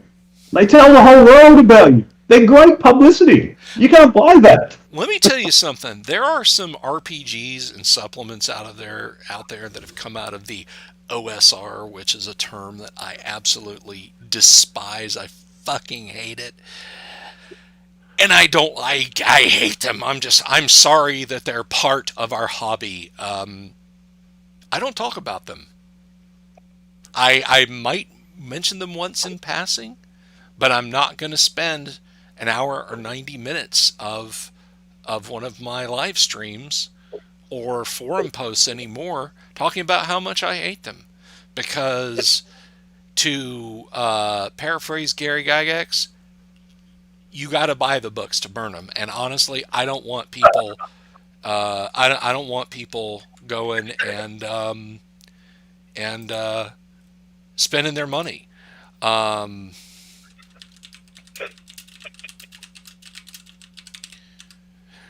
One thing I did want to mention real quick, for any of you folks who've been waiting for us to go over to Ishii's live stream and really let our hair down, I just got a message from him a bit ago. he's not feeling 100%, so he's just kind of tired. He said so he's going to take tonight off. So you're going to have to put up with Kyle and I for a little bit longer, unfortunately. And then I'm guessing next week we'll do the live stream with Ishii. If that's okay with you, Kyle. I mean, Yeah. I mean the you participating part. If it's not okay that Ishii's taking the night off, I can't really do anything about it. I'm sorry. Okay, I only have so much power here. That's the only solution. He has to be shot. If he's that big, just take him out the back like old Yeller and. But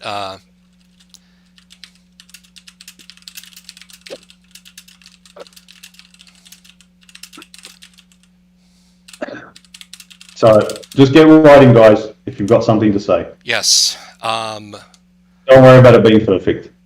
yeah. Don't. I mean, God knows. Go look at some of the modules that I wrote and are available as PDFs. They're not great. They're and I've told this story before. I mailed TSR a module. I wrote a module when I was 11 years old, and I sent it to TSR.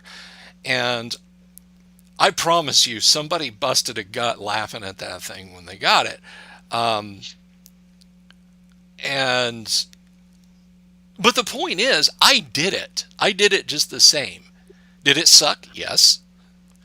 Did I cowboy up and send it to TSR? Yes. Do I recommend that you take that approach? If you want to, go ahead, rock your world. But just write it. Just put it out there. Kyle's 100% right. Yeah. World of Cinema, absolutely awful game, Oof. but very enthusiastic and well remembered more than 30 years later. Yeah. I Still mean, famous, still known. it made its mark much like a meteor crashing into the middle of your street. It made its mark that cannot easily be removed. But he did Read it. World of Cinema, you're never the same again. Yeah. Yeah, that book has some RNA altering properties. I tell you what. Yeah. Well, yeah, he told me that he gamed with Gygax down in Florida at some point. I don't know. But he told me a lot of things, and I've no idea how much is true, but I'm just saying what he told me. He said he gamed with Gygax down in Florida at some point, and he was most indignant that his wizard could not carry a sword. He was very indignant. He said, I should be able to be a wizard with a flaming sword or whatever if I want to. And Gygax said, well, if you feel that way, you can go and write your own game. So McCracken did. He went and wrote his own game where you can be a raccoon with a bazooka if you want to. You can be a shark with laser beam eyes. There's an example, raccoon with a bazooka. I've got to. Let me see. There's an image somewhere out there on the internet. I'm gonna find it. I had. Oh God, yes. So let's see. Open image, a new tab, because we want to make sure. And what I love about this image, everything about this image is amazing. Is the fact that the raccoon. I'm gonna send you the link here, Kyle, so you can enjoy it with us. The raccoon is checking his wristwatch, and he looks fairly concerned, like someone's not showing up on time. He just, I told them we were going to attack that convoy at 1350, and it's already 1405. Where are they? He's just like, come on.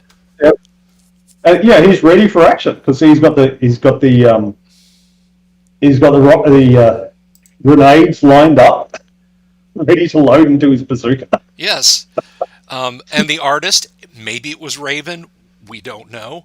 Apparently doesn't completely understand perspective because the rockets are lying almost directly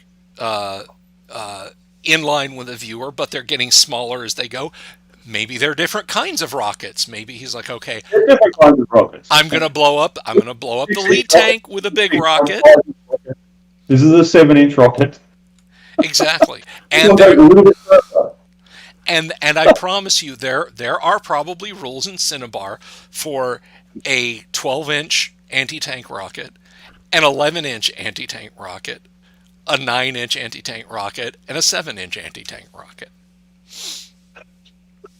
Next week, I'll get out my copy of Cinnabar, my signed copy, mind you, Copy. and we'll talk about it. We'll run through the insanity that is Cinnabar. Oh God, yeah. Yes. Okay, so next week Cinnabar. We won't make the character already, but there are steps too far. There are places man should not go. But No, you would have to get up at like 3:30 your local time, which would be about 2 in the afternoon my time, and right about now next week we might have a bare bones character done creation wise. That's not a joke, guys. I'm not kidding. no, it's not. It's not. Does the raccoon really have a wristwatch, or is he being sarcastic? Click the link. See the image link above. Click the link, Ginger. He absolutely has a wristwatch. The Or raccoon. Ginger, just do a Google search for raccoon with a bazooka. Yeah, raccoon with a Cinnabar, raccoon with a bazooka. Yep. There's no escaping it. Let's just put it this way. Raven C.S. McCracken lives in a place with legalized marijuana. So, I'm pretty sure Raven didn't care before it was legalized. In fact, I'm 100% sure Raven. I'm not going to say what he did before it was legalized. That might be defamatory. To say that someone did something that was, illegal at some point in history, that would be defamatory, and I would have no evidence either way. However, given that it's legal, I think it does explain a lot of Cinnabar. It does. Once you realise that he's in a state with legalised drugs, it explains a lot of Cinnabar. Mad Ginger didn't believe us, and now Mad Ginger is seen, and now you know. You have peered through the faint crack between reality and Cinnabar, and you can never unsee that. It's up to you if you want to widen that crack and go further in. And realise that he is working on World of Cinnabar 2. Or he was when I talked to him. I don't think it's been published. We would have heard it. I think there was a Kickstarter. Not very successful.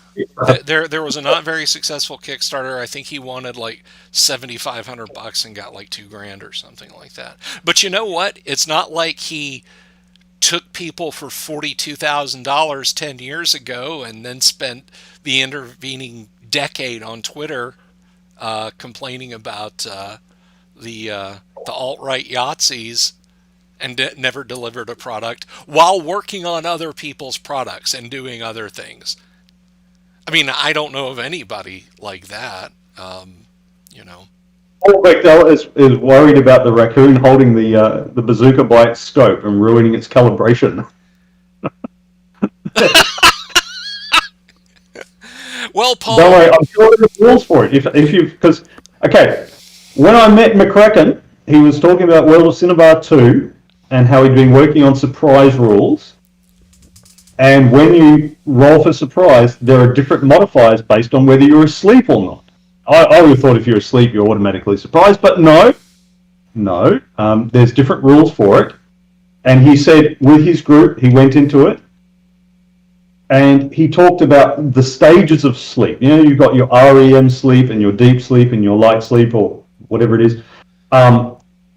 And there are different modifiers based on which stage of sleep you were in to surprise. And he said then one of his players told him, you do not need... Because there was going to be a chart to determine what stage of sleep you were in, and therefore what the modifier of surprise was if you were caught asleep. And he said, you do not need REM sleep surprise rules. One of his players said to him. I couldn't remember if his was it. There was something, and I don't know if you told me about this, or if I read this, if I metabolized this through the awfulness of the internet. Um, but where like there was some degree of granularity that was, and I'm almost certain it was sleep. Like he was convinced that the sleep surprise rule system he had for the levels of sleep that you're in versus how surprised you can be were not granular enough. And he was saying something to the effect of that, like during the playtest, or one of his players complained that that like, oh, we're not, it's like, you know during what phase of REM sleep am I? We need to examine that. And I may just be I confident. don't know. I'm sure there was a player at the table. At a game table, you've got 5 players. There's somebody who thinks you've got too much rules, and there's somebody who thinks that you've got too little rules. And this applies whether you're playing Rhesus or Hero System. It doesn't matter. There's always someone who thinks there's too much rules, and there's always someone who thinks that, there are people that you've played D&D with for 20 years who you say, roll hit, and they say, which die do I have to roll? And there's somebody else who plays Hero System and will say, yeah, but does it account for if I carry the bazooka by the scope, that will change the calibration? There'll be that plan. You will get that. There will be that player. And then Yes, Ginger says indeed. the devil is in the details, and sometimes the devil is in your players. No, Ginger, the devil is always in your players. Always. Yes, the devil is Players always are in an the players. obstacle to their own fun. They're an obstacle to their own fun. It's the dungeon master or game master's job to stop the players getting in the way of their own fun. My friend, Yeah. I remember once I don't remember what game we were playing. I want to say it was Hero System.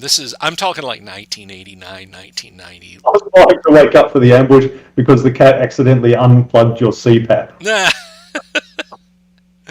um, I think, Paul, if you've got CPAP, you're probably not an adventurer. So, exactly. Well, hey, yeah, Immortan Joe in Mad Max, he had to wear a respirator. but he wasn't an adventurer. He was the villain. He was out there. He was doing stuff. And he was never caught sleeping because he had heaps of guards. Also correct. But no, it was back in '89 or '90 we were playing, and my buddy Kevin Wood was DMing, and me and another buddy of mine at the table, Toby Stidham, were. Toby was the youngest player at the table. I think he was like 16 or 17, and we were all in our early 20s, and like I just got along great with Toby, and he and I were just completely goofing off, and Kevin was getting irritated at us. The devil is in your players. And Kevin was getting irritated, and I said, hey man, look, we're just here to have fun. And Kevin, in all sincerity, said, we're not here to have fun, we're here to role play, damn it.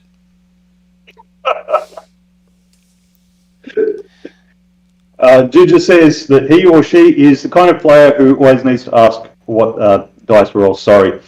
Well, I've just decided that anyone who asks which die they need to roll, it's going to be a wandering monster check. That's the next roll that they're going to make. Yeah. Roll a d6. Oh, you got a 1? Hang on a second. I have some tables to consult.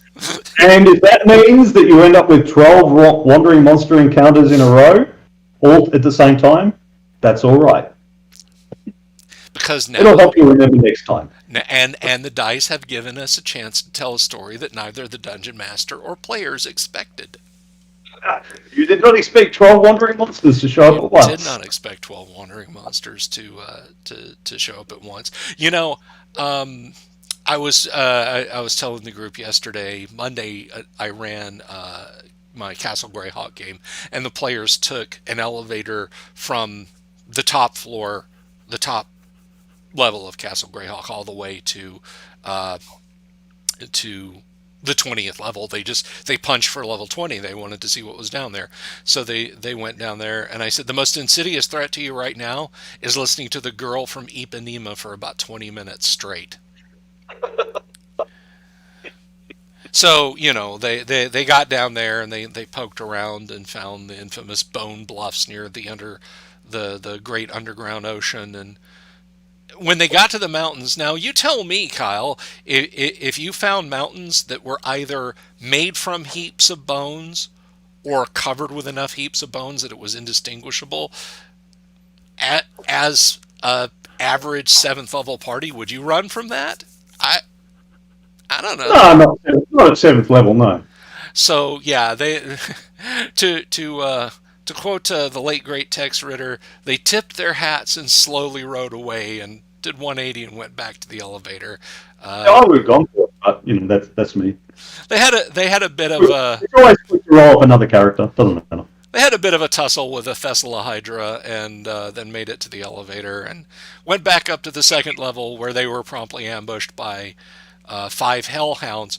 Now I tell you what, for those of you playing first edition AD&D, whether you're just starting to play based on what I've said or whether you played for a long time, hellhounds should absolutely be your go-to monster because they're not that deadly. It's like they don't require magic weapons to hit, and they have kind of a low armor class, but they can be tough customers because they can breathe for damage equal to their hit dice. So they can breathe on you for anywhere from 4 to 7 hit points of fiery damage.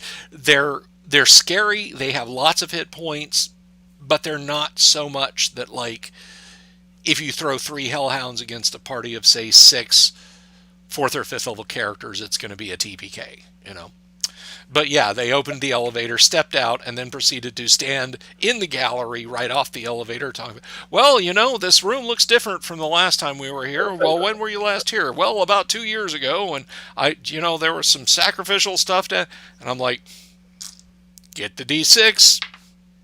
Oh, look, an encounter. And they're like, I'm using the dice bot on the thing, and they're like, what are you rolling, Bill? What are you rolling, Bill? What are you rolling, Bill? I'm just typing away. And then the hellhounds came bounding around the corner. But that is one thing that I'm going to recommend you do. Not use use hellhounds. But in addition to conflict, if you want a fantasy role-playing game and you don't already have it, I know that some of the folks who listen to Ishii are a different generation of gamers than Kyle and I. Go get first edition AD&D. Get it off DriveThruRPG or DM's Guild or whatever, and get physical copies of the books printed out. Don't go on eBay and buy the books that people want $50 and $60 and $70 for dirt common D&D books. Just go spend $20 a pop, get a monster manual, a player's handbook, and a first edition AD&D Dungeon Master's Guide. If you want a variable level of high, mid, or low fantasy role-playing game where you can adjust the sliders and do all the fun stuff, please play first edition AD&D. There has never been a better time to get it, because you can get a nice physical printed copy that is new, and you don't have to pay an ass ton of money for it by getting a collector copy. Yeah. Mad Ginger says, I played first edition. Good. I'm glad you have. I'm happy when I hear anybody has played and enjoyed first edition AD&D. That makes taking it back to its roots. Yes. And doing the accessible version of things. Yeah.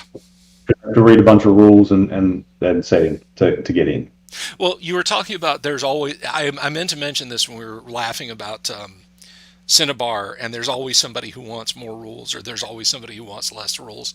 I have the vaguest recollection that like the creation myth of Tunnels and Trolls is that its creator bought original D&D, not AD&D, original D&D, and said, that's too complex. I'm going to make a simpler and more accessible game. Imagine how he'd feel about 3.5. Oh my God. Yeah, I mean, I know he was still with us in the early 2000s because I actually reached out to him because of all the things to pirate, there is a guy who, Jim Shipman is his name. I think that's his name. Mr. Shipman, if that's not, if you're not responsible for this, I apologize. But there's, I believe it's called Jim Shipman's Outlaw Press, and he basically, like, he took AD&D modules and converted them over to Tunnels and Trolls and published them with new covers. And by new covers, I mean he would steal artwork from just other fantasy sources and publish these things and sell them. And he also was selling, there was an Outlaw Press version of Tunnels and Trolls. He was supposed to give money back to Flying Buffalo. He never did. And I reached out to the creator once because one of Shipman's products had the cover that a piece of Clive Caldwell art that had appeared on the Book of Layers Volume 1 from TSR. And he and I just exchanged pleasantries, and he was like, yeah, that's that guy. And, you know, let's see. Paul asks, how close are the rules in Osric compared to AD&D? Very close. Very, very, very, very close. I had a tiny, like wafer thin, paper thin amount of involvement in the creation of the Osric rules, just some monster entries that we converted over from the monster manual, all open source monsters, by the way. But I can tell you that rules wise, structurally, Osric it's like AD&D 1.002. That's how close the versions It's are. just got streamlined. Yep. Streamlined, and it's taken out all the Gygaxian prose. Yeah, we couldn't really go full Gygaxian in it, which I know some people who decry that, and I know others who are like, thank God. And those people are wrong. They're objectively wrong, but we'll have that discussion another time. Cerulean, now I haven't heard of this. Maybe you have, Kyle. Cerulean says, speaking of simpler RPGs, have either of you seen Cogent? It was made by Shadiversity. No, I haven't heard of it. Not familiar with. Not familiar with. Sorry, there's just too many. If you look up John Kim's list of RPGs, he lists something like over 1,500 different role-playing games. He's got a list of published role-playing games and free RPGs. There's like 1,000 out there. There's like 1,500 or something like that. And I remember figuring out once that if you gamed as your full-time job and did one game a day, gave 8 hours to each game, it would take you 7.5 years to get through them all. There's no Sundays off either. And of course, in those ensuing 7.5 years, another few hundred would be published. So you'd always be behind. Unfortunately, we can't get them all. And remember, even just regular books, less than 200 copies each on average. Cogent roleplay. Okay, I'll check that out. I'll try to check that out. Look, let me be 100% honest. I will try to check it out. But I cannot promise anything. I remember, and unfortunately, I think the Winds of Time may have scrubbed it from the internet. Back in the early 2000s, there was a certifiably insane guy who came up with a one stat RPG. And he visited a website that was not about RPGs at all. It was an atrocity tourism website called Portal of Evil, and his RPG got featured as one of the exhibits that we were just kind of oohing and eyeing. And if you were not familiar with back in the days of Portal of Evil, it was not a like it was not a hate site where we would all rush over and post nasty things on open guest books and in forums and email the the creator like you're a loser, you suck. It was like the rule was the prime directive, and the prime directive of Portal of Evil is do not interfere with the exhibits. But occasionally they would find out that we were talking about them, and they would come and be appalled that we were laughing at them, and sometimes they would laugh along with us and be like, yeah, that's kind of ridiculous. And sometimes they would threaten lawsuits. I'll sue you for saying bad things on the internet about me. But this guy, who came up with a one stat RPG, came and tried to explain it to us. And I, being an avid gamer, tried to engage with him. And that's when I realized that the guy was nuts. He was a loon, to use the scientific term. So I definitely believe there is a danger in going too simple. But the thing was, his game wasn't simple. Like page and a half long character sheets. But there's just one stat, dude. And then you'd read them and you'd realize that they were... And when I say word salad, they were word salad. I took a lot of psychology courses back in the day. And I had ambitions when I was in my late teens, early 20s of becoming a psychologist. So I took a lot of entry level courses for going down that route. History had other plans. But one of the more interesting aspects of certain types of psychological and sometimes completely organic brain disorders are word salad, where it's just stuff that's just strung together and there's kind of a bit of directive to it, but just... And I would get halfway through some of his explanations and I'd realize I'm reading word salad. This guy is exhibiting classic brain disorder issues. He's just literally... Earlier night, what was the stat he used? Please let it be the hunk state. The hunk state. I don't know. This is bugging me now.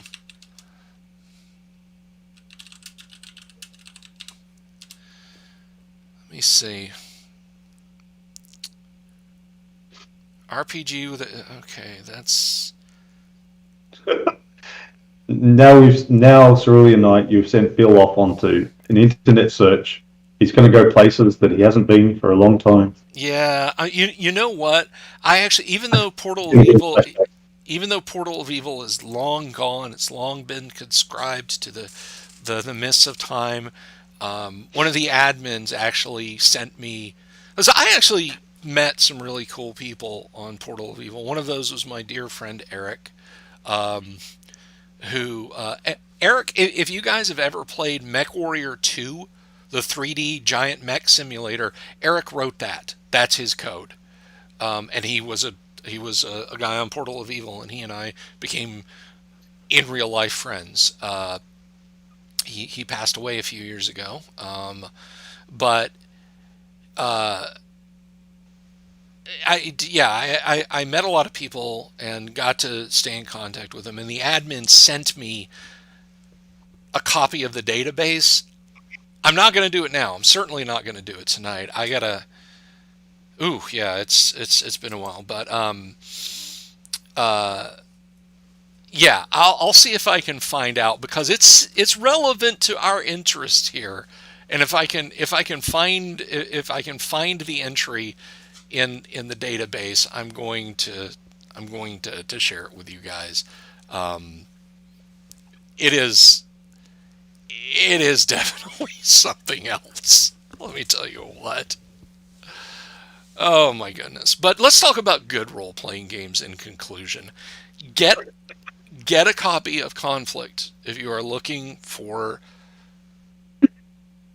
if you're looking for a tight, well-made role-playing game that fits in your cargo pants pocket. That fits in your cargo pants pocket, where I have transported mine for afternoon reads when I've been out walking the hound.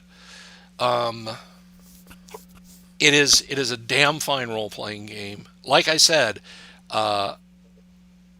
the situation that went down in South Africa, my brain immediately clicked over to this is the kind of thing that conflict can simulate and really make you reflect on. Go get it now. I'm going to link to it again. Let me see. Oh, and of course A gamer said to me, if the shooting is so deadly, how do soldiers survive combat? I said, well, I believe they try not to get shot. So, crap, I'm going to have to scroll. I'm going to scroll up. Actually, I can just go over here because there's not a lot of chat on the. There's no chat on the Facebook stream. No. oh, that was the other thing, writer's block. Once I got off Facebook, my game writing really took off. It was taking some of my time, but a lot of my mental energy, because when I was away from Facebook, I'd be thinking about some retarded conversation that was going on there, whatever. So it was taking a lot of mental energy, and obviously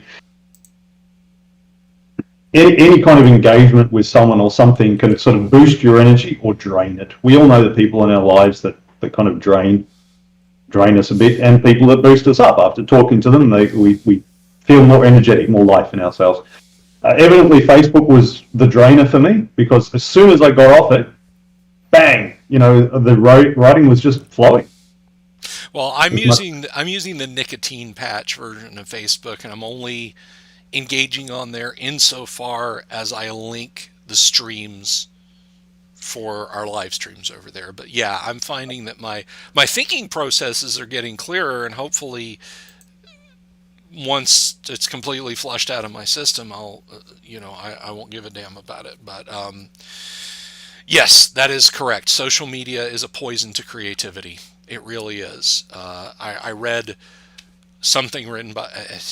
I wasn't even reading her article. It was just being related to me through a third party. But this person was saying, but I have to be on Facebook and Twitter and so on and etc. I can't not engage on social media. It's part of being in the 21st century. And I'm just like, do you hear the words you're saying right now?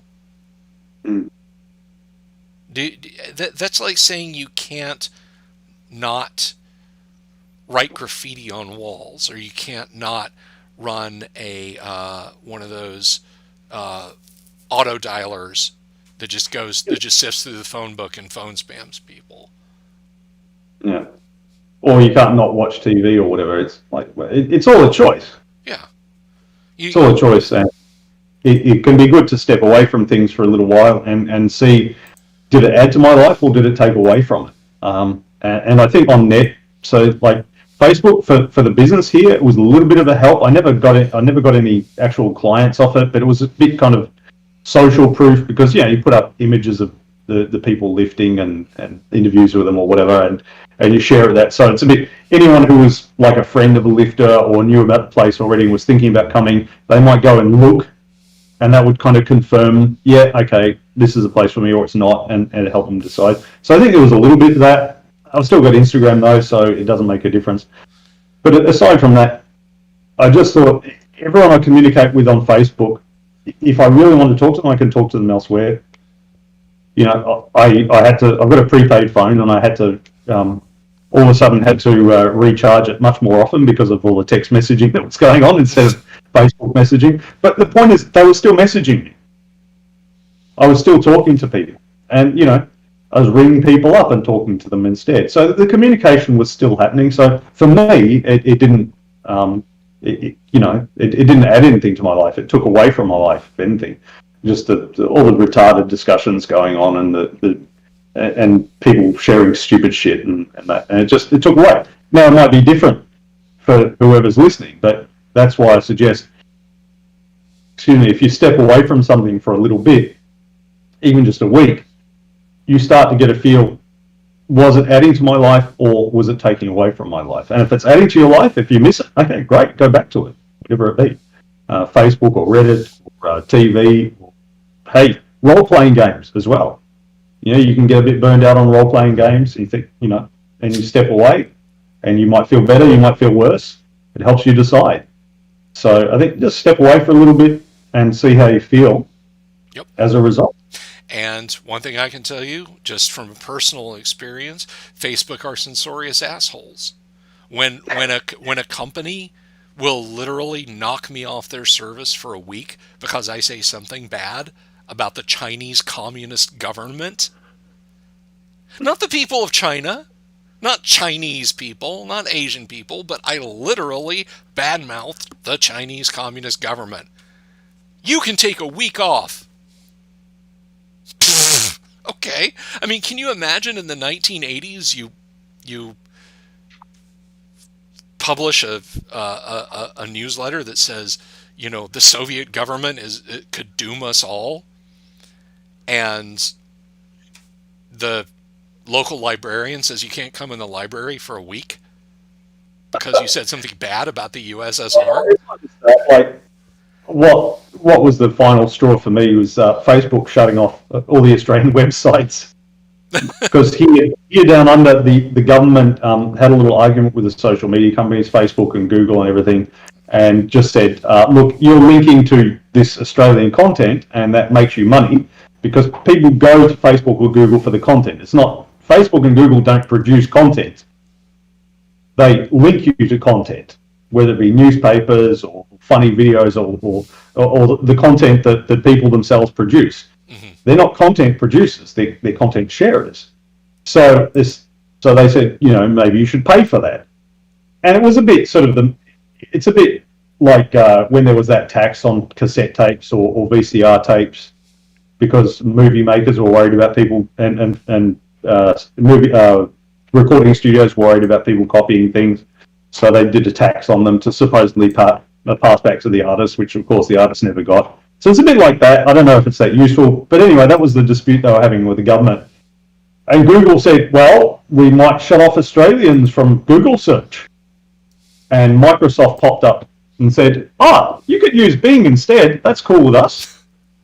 We'll make a deal with the government. So then Google immediately the next day said, okay, yeah, and they came along made a deal with the government. But Facebook tried to play hardball, and they shut down. So there's like like newspapers and news services and there.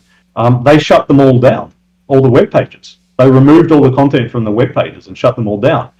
And this was at a time when there were bushfires and floods going on. So people were going on Facebook to get the latest news, like, is my house about to be flooded? No. So, and in the midst of the pandemic and all the rest. So that was Facebook's bluff. Yep. And the government didn't back down. They said, screw you, we'll block all of Facebook if you like. We don't care. I remember when that went down, I went to Kyle's Facebook page and I tried to share him news links. And Facebook wouldn't let me do it. It's like I would try and make the post and it would say, something went wrong. Click here to find out why. And I'm like, I know what went wrong, you fuckers. Yeah. So anyway, yes. If the main reason I'm on it is for business and it can be shut down at any time, it doesn't actually help my business. Like you pay them for advertising, and then they just shut you down one time. What's the point? Yeah, it's like you pay somebody to put up bills around town on telephone poles or something, and then and you pay him, and then one day he just goes and tears them all down. Now, speaking for myself, I get very cranky when I'm put up on a pole, so, Yeah. So I just thought, screw this. And yeah, all the interesting ones have talked to me offline. Yes, Ginger, you can speak to people who are offline. Amazing. Yes, it can be done. I don't know your age, Ginger, but, Bill and I are old enough to even remember prank calls and things like that. So. Yes. Prank calls. In the old days, you used to go around to your friend's place and you'd knock on the door. Yeah. I mean, this thing where you stand outside the door and send them a text message, or that hadn't been invented. You just knock on the door and you just pop around to a friend's place and see how they were doing. And if they were busy, they'd send you away, and there'd be no tears. That didn't mean that you couldn't go back again another time. There'd be no tears or drama. I remember shortly after we got mobile phones, and I'm talking this is the early 2000s, the 2003, 2004. I was in the driveway and I was pulling out, and I realized it was a flip phone. It was nothing fancy. It was a flip phone, and as I'm pulling out onto the street, I'm like, "Oh crap! I forgot my phone." And I had this mental conversation with myself as I was rolling up the street. Still plenty of time to pull into somebody else's drive or flip a U-turn and go back to the house. I'm like, do I really want to go get it? No, let's just get on to the store. And I'm thinking to myself, well, what'll I do if I need to call someone? And I thought, well, what did I do 6 years ago if I needed to call someone? I waited till I got home and then I called them. And if it was an emergency, I would find there were still payphones aplenty in the early 2000s. I'll find a payphone. So yes, once upon a time, we actually waited to reach out and touch someone. Yeah. Oh, Yeah. gosh. Ginger says, I'm 45. I don't think it's possible. And 45. Youngster. I remember 45. Days of my youth. Anyway, once we start veering towards 4 Yorkshireman territory, I think we've pretty much chewed all the flavor out of the gum. Would you agree, Kyle? I agree. All right. So I think we gotta have lunch. next week, we're going to try and seize control of Jayashiro Finney's airwaves again and promote our propaganda. Thank you, everyone, for stopping by tonight. I'm sorry we didn't get to playing D&D, but I think we talked enough about role-playing games that this actually constitutes a show about gaming. Thank you for everyone who stopped by. Kat, thank you for stopping by, Kat. I'm just going to go through the roles here. Cerulean, Paul, Mad Ginger, James, Kat, of course, and to my awesome and amazing Australian co-host, Kyle.